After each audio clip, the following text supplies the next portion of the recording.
क्या अमेरिका और चीन के बीच फंस गया है वर्ल्ड हेल्थ ऑर्गेनाइजेशन? विश्व स्वास्थ्य संगठन को लेकर अमेरिका के राष्ट्रपति डोनाल्ड ट्रंप की घोषणा के बाद कोरोना के खिलाफ वैश्विक लड़ाई पर क्या असर पड़ने वाला है, ये तो आने वाला वक्त बताएगा।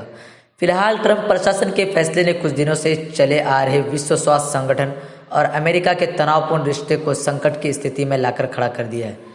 डोनाल्ड ट्रंप ने कहा कि उन्होंने अपने प्रशासन को विश्व स्वास्थ्य संगठन को फिलहाल फंड बंद करने का निर्देश दिया है। अमेरिका विश्व स्वास्थ्य संगठन के सबसे ज़्यादा फंड देता है। अमेरिका ने पिछली बार भी विश्व स्वास्थ्य संगठन को करीब 40 करोड़ डॉलर का फंड दिया था, जो सबसे ज़्यादा है। अमेरिकी राष्ट्रपति ट्रंप ने अपने संबोधन में भी इसका जिक्र किया था। अमेरिका ने इस फैसले से पहले विश्व स्वास्थ्य संगठन पर चीन को लेकर पक्षपातपूर्ण रवैया अपनाने का आरोप लगाया था और कहा था कि वो विश्व स्वास्थ्य संगठन को देने वाले फेड पर रोक लगाने जा रहे हैं। अमेरिकी राष्ट्रपति ने उस समय आरोप लगाया था कि कोरोना वायरस संक्रमण को लेकर विश्व स्वास्थ्य संगठन ने बहुत गलतियां की है, उन्हें इस बीमारी को लेकर और पहले चेतावनी जारी करनी चाहिए थी। इस पर विश्व स्वास्थ्य संगठन के डायरेक्टर जनरल टेड्रोस अदानॉम घेब्रेयेसस ने जिनेवा में हुए एक प्रेस कॉन्फ्रेंस में कोरोना वायरस को लेकर राजनीति न किए जाने की अपील की थी और कहा था कि इससे कोरोना के खिलाफ लड़ाई कमजोर होती है।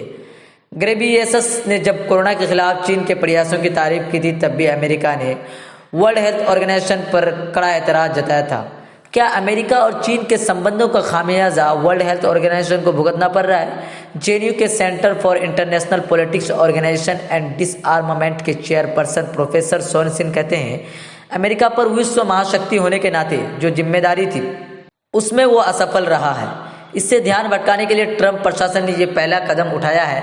ऐसा नहीं कि वो विश्व स्वास्थ्य संगठन की फंडिंग हमेशा के लिए रोकने जा रहे हैं। राष्ट्रपति ट्रंप की शैली आक्रामक जरूर है, लेकिन इसका मतलब ये नहीं कि चीन या विश्व स्वास्थ्य संगठन के साथ उनके संबंध अस्थायी तौर पर बिगड़ने जा रहे हैं। वो ट्रंप के फैसले के पीछे 3 कारण को गिनवाते हैं। पहली कि ट्रंप की आक्रामक शैली, दूसरी अपने देश के अंदर अमेरिका की असफलता और तीसरा चीन की उत्पादकता बढ़ने की वजह से उसका दुनिया में प्रभाव का बढ़ना। हालांकि योजना आयोग के पूर्व सदस्य और अर्थशास्त्री प्रोफेसर संतोष मेहरोत्रा इससे पूरी तरह से इत्तेफाक नहीं रखते। वो कहते हैं वर्ल्ड हेल्थ ऑर्गेनाइजेशन में कई तरह के फंड होते हैं। अमेरिका जितना फंड देता है, चीन उसकी तुलना में काफ़ी कम फंड देता है। राष्ट्रपति ट्रंप के फैसले का असर निश्चित तौर पर होने वाला है, खासकर कोरोना संक्रमण के इस दौर में। लेकिन एक बात यह भी है कि वर्ल्ड हेल्थ ऑर्गेनाइजेशन का योगदान दूसरे देशों में सिर्फ पैसों का नहीं होता, ये मदद टेक्निकल एडवाइस के रूप में होती है। इस बार टेक्निकल एडवाइस देने में काफ़ी देरी हुई है।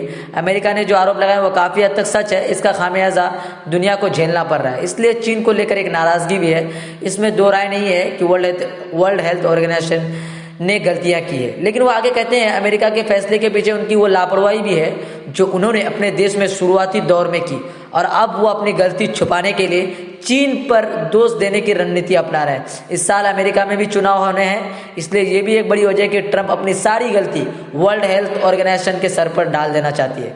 गलती किसी की भी हो, अपने नागरिकों की जिंदगी बचाने की जिम्मेदारी आपकी है।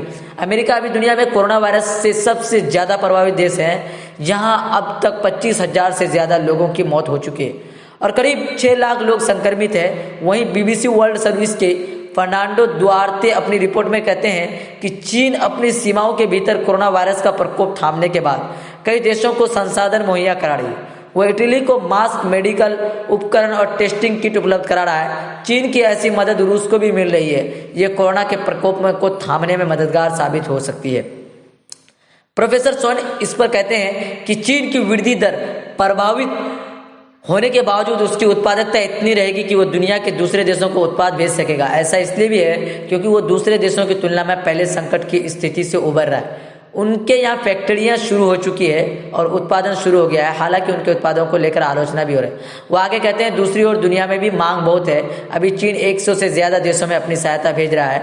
अंतर्राष्ट्रीय संबंधों में सहायता भी ट्रेड का दूसरा रूप होता है। इसलिए कितनी भी आलोचना हो, लेकिन उनके उत्पादों की मांग बढ़ेगी और चीन की आर्थिक स्थिति मजबूत होगी।